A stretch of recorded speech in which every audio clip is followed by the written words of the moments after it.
Hello Perez, it's Vlad here from Intelligent Pear, and today we're going to be exploring GMO foods and whether or not they are banned in Russia.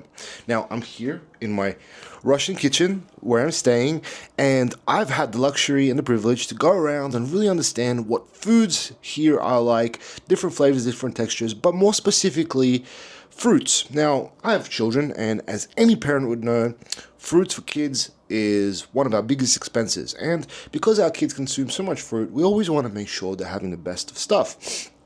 So, a question that often arises is, what is the law on genetically modified foods in the Russian Federation? Well, as it reads, in 2020, Putin signed a law and basically said that it banned the imports and distribution of GMOs for planting and prohibited raising and breeding animals whose genetic code has been engineered. The only exception to the ban is the import and planting and breeding of GM crops for research purposes only.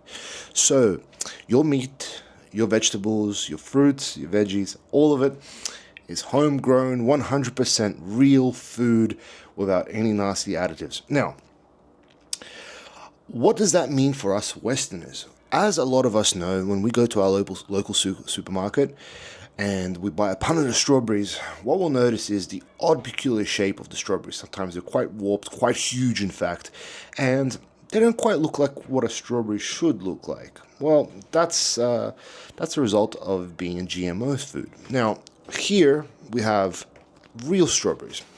So this is a real strawberry. As you can see, it's a lot smaller, and it's got that nice, cute strawberry shape. The one that you probably see in like illustrations or picture books or whatnot. But that's a strawberry, and we have here a whole punnet of strawberries, as you can see. So, what are the pros and cons? Obviously, being a genetically modified food, you're probably going to last a lot longer. So your shelf life on those foods is a lot longer.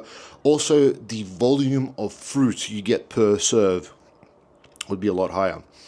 And what you do notice here is with natural foods, they will go off a lot quicker. You won't be able to keep them around for as long as you would a GMO food. But the flavor and the texture is a resounding difference. The real strawberries is something that you would find if you ever go out into the forest and you see some wild berries. I highly encourage you guys to try them to see what the difference is, depending on obviously what part of the world you're in, and depending how mature the fruit is and the season. You'll notice there is a softness to it, and it's a lot sweeter, but it's a very different mouthfeel. The strawberries that we have back home in Australia, and a lot of Australians will probably agree with them, quite hard, not very flavorful, not very strawberry-esque. It's almost like a plain, hard-boiled, slightly strawberry texture. It's not something that a lot of people would enjoy. But these strawberries here are sweet. They just are so pleasant.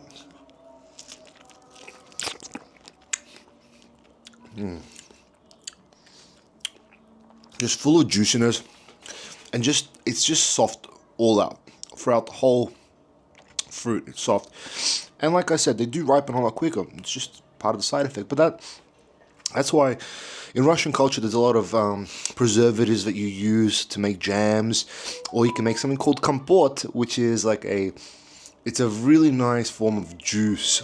It's not even a juice, it's more like it's a fruit drink of all your expiring fruits. It's quite nice. You give it to kids a lot, so kids love it. I used to love kompot when I was little.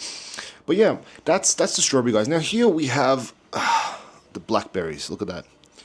Nice little blackberries.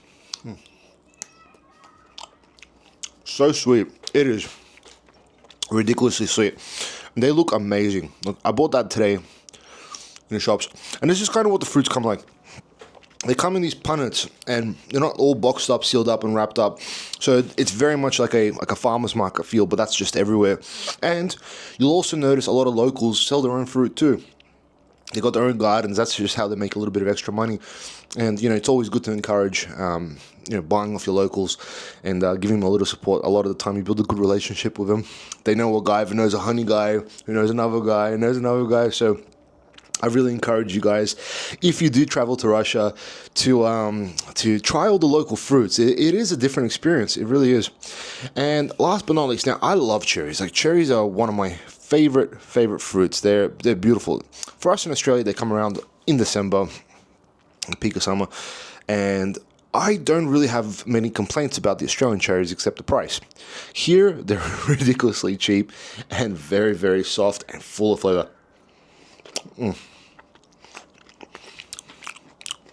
I would say Australian cherries have a slightly higher acidity to them, whereas these cherries, they're a lot softer, and I would say more of a neutral cherry taste rather than a high acidity taste. But definitely a difference in size. The Australian cherries are once again bigger. I don't know if they're GMO, but when you do the size comparison, I wouldn't say there's that much of a difference. That's why I don't think it is a GMO cherry in Australia. But the cherries here are phenomenal. And guys, that's kind of been so far my experience with all the fruits here. Soft, they have to be eaten quite quickly, but because they're so cheap, you want to eat them quickly. Your kids like devour them. So guys, one of the most amazing things I think you can do for your family is to eat healthy, eat well, buy good quality foods, because your family's health is the most important thing in the world. So make sure you feed them right. And on that note, just a quick shameless plug. Remember, guys, Indulgent Pear website is live. We do have our Stonefish range on there, as you can see. And we are doing wholesale clients only. So if you are a restaurant or a bar or a cafe and you want to serve wines or you want to stock wines, please do contact us on Indulgent Pear. You can hit me up at vlad@indulgentpear.com, and we'll be able to supply you with a price list and get you some good wines, great prices, and we have a whole range. We have a whole range of good wines. So, without further ado, guys, if you enjoyed this video, this little talk about different types of fruits here in Russia, I do encourage you to leave a like. It really does help with the channel's growth, and leave a comment down below. Thank you, guys. Vlad out.